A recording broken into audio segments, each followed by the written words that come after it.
జయ జయ మాతా దుర్గా మాత, జయ జయ మాతా దుర్గా మాత, జయతు జయతు మా వందనమమ్మ, జయతు జయతు మా వందనమమ్మ, జయ జయ మాతా దుర్గా మాత. అసుర వినాశిని అంబిక రూపిణి, అసుర వినాశిని అంబిక రూపిణి, అభయప్రదాయిని ఆనందదాయిని, అభయప్రదాయిని ఆనందదాయిని, జయ జయ మాతా దుర్గా మాత. అమ్మవారి శ్రీచరణ దివ్య సన్నిధికి శతకోటి నమస్సమాంజలి అర్పిస్తూ దేవి శరన్నవరాత్రులలో భాగంగా ఈరోజు నవమి రోజు మనం జరుపుకుంటున్నాము. అంటే 9వ రోజు జరుపుకుంటున్నాము. గత 8 రోజులుగా దేవీ క్షేత్ర సందర్శన, భారత దర్శన సందర్భంలో చూసినటువంటి అద్భుతమైన విశేషాలను మీతో పంచుకునే ప్రయత్నం చేస్తున్నాను. ఈరోజు 9వ రోజు.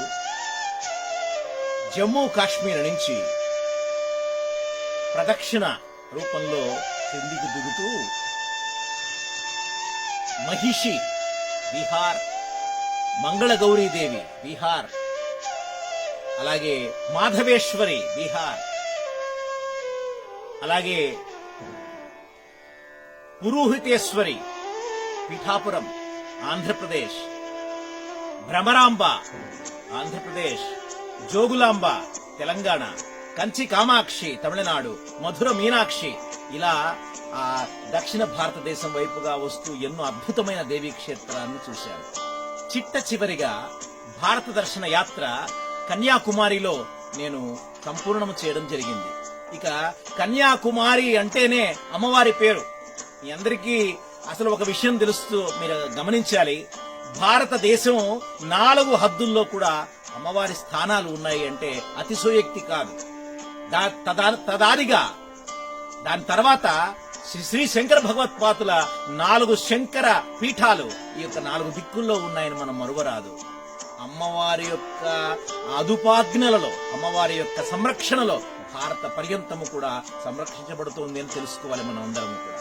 ఆ కన్యాకుమారికి వెళితే నాకు నిజంగా ఒక అద్భుతమైనటువంటి అనుభూతులు కన్యాకుమారితో ముడిపడి ఉన్నాయి. కారణం, నేను 5 ఏళ్ల వయసు నుంచి నేను కన్యాకుమారికి వెళుతున్నాను. ఎన్నిసార్లు వెళ్ళానో కనీసం అంటే ఒక 60 సార్లు నేను కన్యాకుమారికి వెళ్ళింటాను. వెళ్ళిన ప్రతిసారి నన్ను నేను మర్చిపోయిన సంఘటనలు ఎన్నో జరుగుతూ ఉంటాయి. అక్కడ 3 యొక్క సముద్రాలు సంగమించేటువంటి అద్భుతమైన ప్రదేశం. అరేబియా మహాసముద్రము, హిందూ మహాసముద్రము, బెంగాల్ మహాసముద్రం, బంగాళాఖాతము, ఈ 3 కూడా సంగమించే అద్భుత స్థానము. ఆ సంగమ స్థానంలో అమ్మవారు కొలువై ఉన్నదంటే మీరు అసలు ఎంతో ఆశ్చర్యం అవుతుంది అందరికీ కూడా. కారణం, అక్కడ వివేకానంద రాక్ మెమోరియల్ అందరూ కూడా చూస్తారు. కానీ వివేకానంద రాక్ మెమోరియల్ కంటే ముందుగా అక్కడ స్థానించినటువంటిది, నివసించినటువంటిది అమ్మవారు అని మనం తెలుసుకోవాలి. అసలు ఆ ఊరి పేరే కన్యాకుమారి. అమ్మవారు శివుడి గురించినటువంటి తపస్సు చేసినటువంటి అద్భుతమైన ప్రదేశము. ఎక్కడ చూసినా సముద్రపు అలలు, ఎక్కడ చూసినా పెద్ద పెద్ద కొండ, ఆ యొక్క శిలలు, బండలు, రాళ్లు, ఇలాంటి మునుపు దేలి ఉంటుంది ఆ యొక్క ప్రాంతమంతా. ఇలా వెళుతూ ఉంటే కన్యాకుమారిలో చిట్ట చివరి స్థానము భారతదేశంలో అది మనకు అనిపిస్తుంది. అలాగే ఆ కన్యాకుమారి అమ్మవారిని చూస్తే చాలా యవ్వనం రూపములో, ఆ యవ్వనవతిగా అమ్మవారు శోభతో సౌందర్యంతో విలసిల్లుతూ ఉంటుంది. అమ్మవారి యొక్క నవరత్న ఖచ్చితమైనటువంటి నగలను చూస్తే మన కళ్ళు బైర్లు గమ్ముతాయనుకోవాల్సిందే. అలాంటి అద్భుతమైన ప్రదేశం కన్యాకుమారి దేవస్థానానికి వెళ్ళా నేను.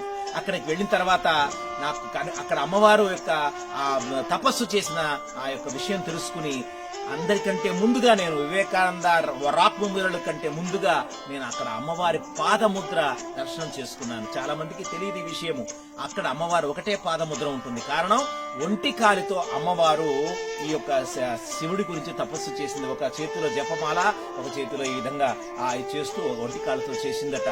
ఆ పాదముద్ర చూస్తే అబ్బా, ఎంత నిజంగా ఒక దివ్యానుభూతి. అలాగే అమ్మవారి ముక్కెర, ఆ ముక్కెరని చూసి ఇది లైట్ హౌస్ అనుకొని అక్కడ రాళ్లకి బద్దలు కొట్టుకుంటున్న నౌకలు చాలా చరిత్రలు చాలా చెప్తారు. అందువల్ల పశ్చిమ ద్వారాన్ని, ఆ యొక్క సముద్ర తీరంలో ఉన్న పశ్చిమ ద్వారాన్ని మూసివేశారు అని చెప్పబడుతుంది.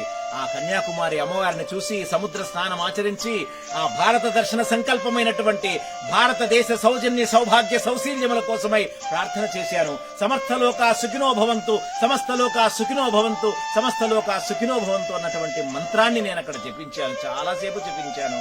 ఎన్నో అద్భుతమైన క్షేత్రాలకు ఆలవాయమైనటువంటి భారత మాత. నిజంగా ఇది భారత దర్శనం అంటే అమ్మవారి దర్శనమే.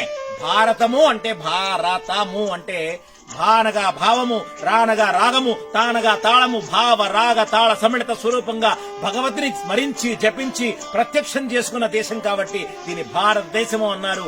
భానగా భగవతి, రతానగా అనురక్తి, భగవతి మీద అనురక్తి కలిగించు దేశము కాబట్టి భారతదేశం అన్నారు.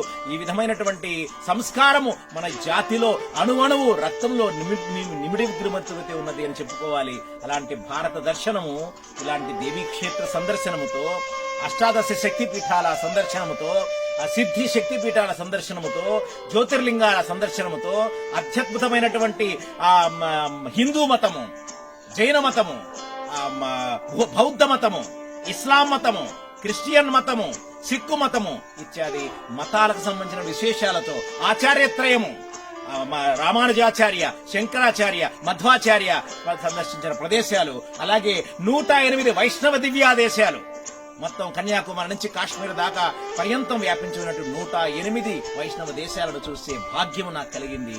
ఈ భాగ్యమంతా కూడా దీనివల్ల ఏదైనా నాకు పుణ్యం కలిగి ఉంటే ఈ పుణ్యమంతా కూడా భారతదేశం యొక్క సౌజన్యము, సౌభాగ్యము, సౌశీల్యం కోసమై అర్పితం చేస్తున్నా.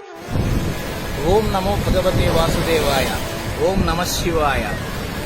భారత దర్శన సంకల్పం ఈరోజు కన్యాకుమారిలో సిద్ధించింది. 180 రోజుల అద్భుత యాత్ర, సుమారు 1,00,000 కిలోమీటర్ల ప్రయాణం, ఆచార్యత్రయము దర్శించిన అద్భుతమైన ప్రదేశాలు, సర్వమత సామరస్యానికి సంబంధించినటువంటి ఎన్నో మహత్ముల, ఎంతో మంది సాధు సంతుల, సాధు పురుషుల యొక్క పవిత్ర క్షేత్రాలను చూసి ఈరోజు ఇక్కడ కన్యాకుమారికి రావడం జరిగింది. ఇదంతా కూడా దైవ సంకల్పంగా అనుకుంటున్నాను. Now I'm proceeding to Vivekananda rock here and I am going to spend quite some time to think in search of myself, what is to be done in the life while I cross 50 years. I pray for everyone, every living being in this entire planet of this universe, creation of God. సమస్త లోక సుఖినో భవంతు, సమస్త లోక సుఖినో భవంతు, సమస్త లోక సుఖినో భవంతు. అద్భుతమైన త్రివేణి సంగమం ఇది. 3 సముద్రాలు కలిసేటువంటి అద్భుతమైన ప్రదేశము. Can all see the flavours and colours, three types, and this is a place, the penultimate, ultimate, confluence of Indian continent అనుకోవాలి. కన్యాకుమారి క్షేత్రం అమ్మవారి యొక్క భగవతి క్షేత్రము. ఇక్కడ అమ్మవారు తపస్సు చేసిన ప్రదేశము. ఇలాంటి ప్రదేశంలో భారత దర్శనానికి స్వస్తి పలుకుతున్నాను. ఈ దర్శనంలో నేను నేర్చుకున్న విశేషాలను మీతో చెప్పే ప్రయత్నం తప్పకుండా చేస్తాను. జై బోలో భారత్ మాతాకి జై. దేవి శరణ్ నవరాత్రుల సందర్భంగా దేవీ క్షేత్ర సందర్శనాల గురించి మీకు చెప్తున్నాను. దయవుంచి ఒక్కటి మాత్రం రిజాల్వ్ చేసుకోవాలి. While we celebrate Navratri this time, let us resolve that whenever we find time, we should venture visiting the wonderful places, beautiful places, spiritual places, powerful places in this country, so that we become empowered. Spiritually, we become empowered. Mentally, we become empowered. Physically, we become empowered. Intellectually, we become empowered in every aspect of our life. So saying, I conclude, దేవి శరన్నవరాత్రుల సందర్భంగా చేస్తున్న ఈ దేవి క్షేత్ర సందర్శనానికి నేను ముగింపు పలుకుతున్నాను. జై బోలో భారత్ మాతాకి జై. ఓం శాంతి శాంతి శాంతి.